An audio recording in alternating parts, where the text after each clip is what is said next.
உமையல் பண்ணைக்கு வந்தேங்க்கா. அன்னைக்கு வந்துட்டு கோழிக்கு வந்து அந்த மருந்து அரைச்சி கொண்டு வந்திருக்காங்கக்கா. கீழாநெல்லி, குப்பைமேனி தண்ணி, குப்பைமேனி தழை, துளசி, இஞ்சி இது 3 போட்டு அரைச்சி கொண்டு வந்திருக்காங்கக்கா. ஒரு டோஸ் வந்து கொண்டாந்து கோழிக்கு வச்சுட்டாங்க. இன்னும் கொஞ்சம் இது வந்துட்டு நாளைக்கு கொஞ்சம் வைக்கலாம் அப்படின்னு சொல்லிட்டு வச்சுருக்காங்க.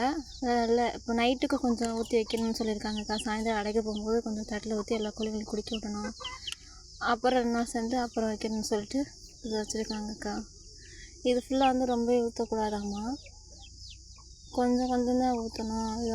இது வந்து இப்போ 2 நாளைக்கு யூஸ் பண்ணுவாங்கக்கா நம்ம கோழிங்களுக்கு.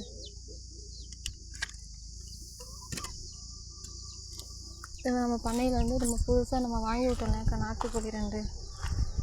அந்த நாட்டுக்கோழிங்களில் வந்துட்டு இப்போது சேவல் அணைய ஆரம்பிக்குதுக்கா. நிற்கிது வெள்ளை சேவல் இது ஒன்று.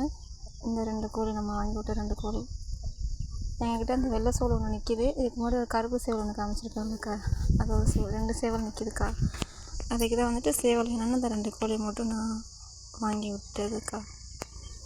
இப்போ சேவல் கூட தாக்கா தெரியுது இந்த 2 கோழியும்.